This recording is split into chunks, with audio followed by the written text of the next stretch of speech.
జై శ్రీరామ్. అందరికీ నమస్కారం అండి. నేను మీ పవన్ కుమార్ శర్మ. సప్త మోక్షపురంలో ఒకటైనటువంటి ఈ అయోధ్య నగరంలో అయితే మనం ఉన్నాం. ఇప్పుడు రాముడు 11,000 సంవత్సరాలు పాలించినటువంటి అయోధ్య నగరం, దేవతలచే నిర్మించబడినటువంటి అయోధ్య నగరంలో అయితే ఉన్నాం మనం ఇప్పుడు. ఈ అయోధ్య నగరానికి బాలరాముడు వేం చేసినటువంటి ఈ శుభ సందర్భాన్ని పురస్కరించుకుని మనందరం అయితే రాముని దర్శించుకోవడానికి అయితే వచ్చాం. రాముడు జన్మించి, రాముడు పాలించి, రామావతారం చాలించినటువంటి మహత్తర ప్రదేశం అయోధ్య నగరం. ఈ వీడియోలో అయోధ్య నగరానికి తెలుగు రాష్ట్రాల నుంచి వచ్చిన వాళ్ళందరికీ కావాల్సినటువంటి చిన్న చిన్న ఇన్ఫర్మేషన్లు, అవసరమైన ఇన్ఫర్మేషన్లు అయితే ఇస్తాను. అందరూ అయితే వీడియోని స్కిప్ చేయకుండా చూడండి. అయోధ్య నగరానికి చేరుకోవడానికి అనేక మార్గాలు అయితే ఉన్నాయి. ఫ్లైట్స్ లో రావచ్చు, అలాగే మనం ట్రైన్స్ లో కూడా రావచ్చు. ట్రైన్స్ లో రావడానికి అయోధ్య ధామ్, అలాగే అయోధ్య క్యాంట్ అని 2 స్టేషన్లు అయితే ఉన్నాయి. అయోధ్య ధామ్ చేరుకున్న తర్వాత మనం రైల్వే స్టేషన్ నుంచి అయినా, ఎయిర్పోర్ట్ దగ్గర నుంచి అయినా సరే మనం రావాల్సిన మొట్టమొదటి జంక్షన్ ఈ లతా మంగేష్కర్ చౌక్. నా వెనకాల కనిపిస్తుంది కదా, ఈ వీణ సింబల్ ఉన్నటువంటి ఈ చౌరస్తానే లతా మంగేష్కర్ చౌక్ అని అయితే అంటారు. సింగర్ లతా మంగేష్కర్ గారి జ్ఞాపకార్థం ఈ చౌరాస్తాకి లతా మంగేష్కర్ చౌక్ అని పేరైతే పెట్టారు. సరిగ్గా ఈ లతా మంగేష్కర్ చౌక్ దగ్గరికి వచ్చిన తర్వాత మీరు చూసుకున్నట్లయితే రామ్ మందిరానికి వెళ్లే దారికి సంబంధించిన బోర్డులన్నీ మీకు కనిపిస్తూనే ఉంటాయి పక్కన. ఇదిగో ఇక్కడ సరిగ్గా ఇక్కడ నుంచి రామ్ మందిరం మనకి 1.8 కిలోమీటర్స్ అయితే ఉంటుంది. అలాగే అక్కడ మనకి రామ్ మందిరానికి ఇంకా ముందే హనుమాన్ గడి అయితే ఉంటుంది. హనుమాన్ గడి 1.5 కిలోమీటర్స్ అయితే ఉంటుంది. ఈ రెండింటిని మనం అయితే దర్శనం చేసుకోవచ్చు ఈ దారిలో వెళ్ళి. అయోధ్యకు వచ్చిన తర్వాత రామ మందిరం అలాగే హనుమాన్ గడి మేము నిన్నే చూసేసాము. ఆ వీడియో లింక్ కార్డ్స్ లో ఉంటుంది, చూసేయండి. ప్రతి చోట ఇలాంటి ఆటోలు అయితే దొరుకుతూ ఉంటాయి. మనం ఈ ఆటోలు మాట్లాడుకుని బేరవాడుకుని ఎక్కడికైనా వెళ్ళచ్చు. అయోధ్యలో రామ మందిరం అలాగే హనుమాన్ గడి చూసిన తర్వాత మనం తప్పకుండా చూడాల్సింది దశరథ్ మహల్, కనక్ మహల్. చూసేద్దాం పదండి. దశరథ్ మహల్ వెళ్ళడానికి ఇలా హనుమాన్ గడి లోపల నుంచి అయితే వెళ్ళాలి.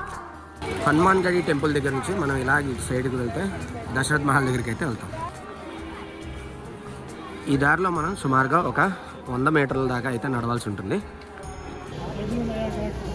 చూస్తున్నారు కదా, అదే మనకి హనుమాన్ గడి. ఒక 100 మీటర్లు నడుచుకుని వస్తే మనకి ఈ ప్లేస్కి అయితే వస్తాం. ఇది దశరథ్ మహల్. అలాగే ఇలా వెళ్తే మనకి చిన్న సందు ఉంది కదా, ఈ సందు లోపలికి వెళ్తే కనక్ మహల్ వస్తుంది. అయోధ్య నగరం అంతా కూడా మళ్ళీ పునర్నిర్మాణం అయితే అవుతుంది. చూడండి, వెనకాల దశరథ్ మహల్ కూడా రెనోవేషన్ జరుగుతుంది. ఎత్ర ఎత్ర రఘునాథ కీర్తనం తత్ర తత్ర కృతమస్తకాంజలి బాష్పవారి పరిపూర్ణలోచనం మారుతి నమత రాక్షసాంతకం. ఎక్కడ రాముడి సంకీర్తన జరుగుతుందో అక్కడ ఆంజనేయ స్వామి తిష్ట వేసుకొని కూర్చుంటాడంట. చూడండి, దశరథ మహల్ ఎంట్రన్స్ అయితే ఇది దశరథ మహల్. సూర్యవంశ కులోద్భవుడైనటువంటి దశరథ మహారాజుకి సంతానం లేకపోవడం చేత పుత్రకామేష్ట యాగం చేయగా దశరథుని 3 భార్యలైనటువంటి కౌసల్య, సుమిత్ర, కైకేయులకి 4 కుమారులు అయితే పుట్టారు. అందులో కౌశల్యకు పుట్టినవాడే శ్రీరామచంద్ర ప్రభువుల వారు. అలాగే సుమిత్రకి లక్ష్మణుడు, శత్రుఘ్నుడు, కైకేయికి భరతుడు. ఈ మందిరంలో మధ్యలో సింహాసనంలో కూర్చున్న వాళ్ళు రామచంద్ర ప్రభు. ఇక్కడ వచ్చేసి విశేషంగా మనకి బ్లాక్ కలర్ లో ఉన్న చూడండి, నలుపు రంగులో ఉన్నటువంటి ఈ విగ్రహాన్ని అయితే రామచంద్రుల వారు అని అంటారు. వనవాసానికి వెళ్ళి ఎండకి, వానకి, దుమ్ముకి, భూమికి అన్నిటికీ స్వామివారు ఇలా నల్లగా అయితే అయిపోయారని చెప్తున్నారు. ఇప్పుడు ఈ దశరథ మహల్ ఉంది కదా, మనకి 9,000 సంవత్సరాల క్రితం జరిగినటువంటి రామాయణ కాలంలో జరిగిన దశరథ మహల్ ఇప్పుడు ఇక్కడ ఎలా ఉందని అయితే మనకి సందేహం రావాలి కదా. అందరూ దశరథ మహల్ అని చెప్పి వచ్చి దండం పెట్టుకుని వెళ్ళిపోతున్నారు. దశరథ్ కట్టాడు అని అనుకుంటున్నారు. కానీ అది ఎంతవరకు వాస్తవం అనే విషయాలు కూడా మనకి తెలుసుకోవాలి కదా. ఇక్కడ వాళ్ళని అడిగితే వీళ్ళు చెప్తారు మనకి, కానీ మనం ఎవరో అడగం కదా. ఇక్కడ విషయం ఏంటంటే, మనకి కలియుగం ప్రారంభమైన తర్వాత భరతుడు తర్వాత విక్రమాదిత్యుడు అనేటువంటి మహారాజు గారు మన దేశాన్ని అయితే పాలించారు. ఆ మహానుభావుడు మనకి ఉజ్జయిని మహంకాళి దగ్గర నుంచి పాలన అయితే చేస్తూ ఉండేవారు. చాలా చోట్ల దేవతలకు సంబంధించిన, పురాణాలకు సంబంధించినటువంటి ప్రతి దేవాలయాన్ని పునరుద్ధరించాడు ఆయన. ఈ రామాయణానికి సంబంధించినటువంటి ప్రతి ప్రదేశాన్ని ఆయనే పట్టుకొని ఈ వెనకాల ఉన్నటువంటి దశరథ మహల్ని, అలాగే కనక్ మహల్ని ఇత్యాదులన్నింటినీ కూడా ఆయనే పునర్నిర్మాణం అయితే చేశారు. ఇది జరిగింది దాదాపుగా 1300 సంవత్సరం, 1200 సంవత్సరం టైంలో. దాని తర్వాత 1500 సంవత్సరంలో జరిగిన గొడవలు మీకు తెలిసినవే. అంటే నిన్న దాకా ఇక్కడ నార్త్ ఇండియా వాళ్ళు చేశారు, మీ సౌత్ ఇండియా అక్కడ చేసాము. ఇప్పుడు వీళ్ళు వెళ్ళిపోయారు, ఇక్కడ మార్చారు. ఎప్పటిదాకా అండి మనకి? 20 ఫిబ్రవరి వరకు ఉంటుంది. మొత్తం పొద్దున్న 8 నుంచి రాత్రి 8 దాకా ఇక్కడ మనకి అన్నదానం జరుగుతుంది. సమయానికి ఏ వస్తువు ఉంటే కాకపోతే మన సౌత్ ఇండియన్ ఫుడ్ అయితే ఉంటుంది. ఈ దశరథ మహల్ బయటే మనకి సౌత్ ఇండియన్ ఫుడ్ అయితే దొరుకుతుంది ఫిబ్రవరి 20, 2024 వరకు. ఆ జెండా కనిపిస్తుంది కదా, అదే దశరథ మహల్ ముందు ద్వారము. దాని పక్కనే కుడి పక్కన ఉన్నటువంటి ఈ సందు లోపలికి అయితే మనం రావాలి. ఈ సందు లోపలికి కొంచెం దూరం రాగానే మనకి కనక మహల్ అని చెప్పి ఇలా బోర్డు కనిపిస్తుంది. ఈ బోర్డు కనిపించిన దగ్గర రైట్ తీసుకుని మనం లోపలికి, ఇదే సందు చివర కరెక్ట్గా ఒక 50 మీటర్లు కూడా ఉండదు, వస్తే మనకి లెఫ్ట్లోనే కనక భవన్ అనేది ఉంటుంది. చూసారా కనక భవన్ ఎలా ఉందో. సీతారాముల వివాహం తర్వాత అయోధ్యకి సీతా సమేతంగా రాముడు వచ్చినప్పుడు కైకేయి సీతమ్మ వారికి ఈ భవనాన్ని బహూకరించిందట.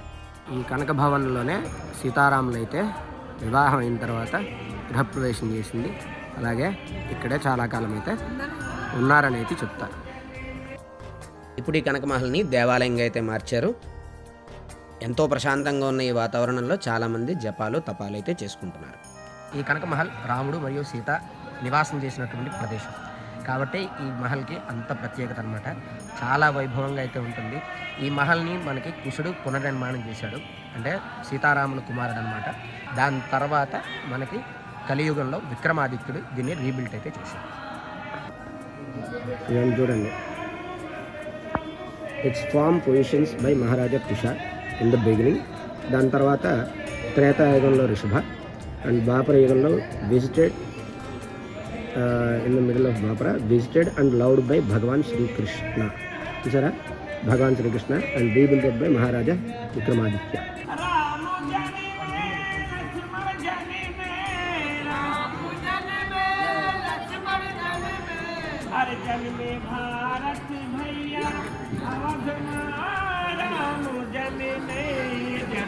సో కనక మహల్ చూసేసాము, దశరథ మహల్ చూసేసాము. మనం ఇక్కడ నుంచి అయితే బయలుదేరి వెళ్ళి ఇక్కడ అయోధ్య నగరంలో జీవనదిగా పారుతున్నటువంటి సరయూ నది దగ్గరికి అయితే వెళ్దాం. పదండి. లతా మంగేష్కర్ చౌక్, ఈ వీణబొమ్మ చూసారు కదా, ఈ వీణబొమ్మకి ఎగ్జాక్ట్గా ఎదురుకుండా వెనక పక్కన ఈ గేట్ అయితే ఉంటుంది చూడండి. ఈ గేట్ లోపలికి వెళ్తే రామ్కి పడికి అయితే వెళ్ళొచ్చు మనం. రామ్కి పడి దగ్గర లేజర్ షో జరిగే ప్లేస్ ఇది. మీకు నేను రాత్రి చూపించా కదా లేజర్ షో, పగలైతే ఇలా ఉంటుంది ఇది. అలాగే మనకి ఇక్కడ సరయూ నది దగ్గర ఘాట్లు అయితే ఉంటాయి. కొత్తగా ఒక ఘాట్ అయితే కన్స్ట్రక్షన్ చేశారు. ఆ ఘాట్లోనే మనకి సరయూ నది దగ్గర హారతులు అయితే ఇస్తారు.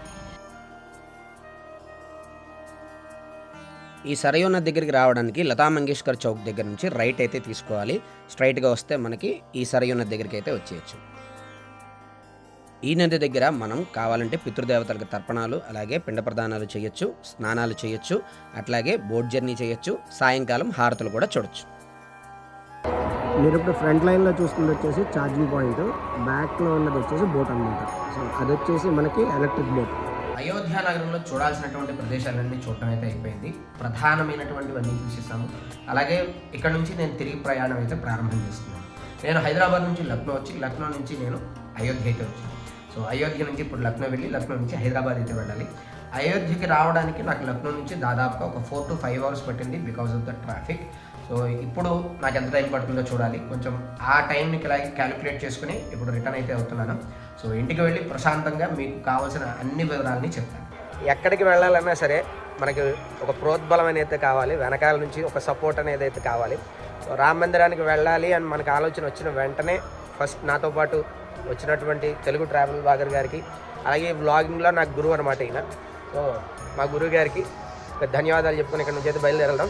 చాలా చాలా థ్యాంక్స్ సందీప్ గారు. కలుద్దాం మళ్ళీ. మీ కాల్ తోటి నేను అయోధ్యకి రావడం అయితే జరిగింది. Thank you. మళ్ళీ కలుద్దాం తొందరలో. మళ్ళీ సందీప్ గారితో ఇంకో వ్లాగ్ చేయాలని చెప్పి కోరుకుందాం. Let's go. మన ప్రయాణం అయితే మొదలు పెడదాం.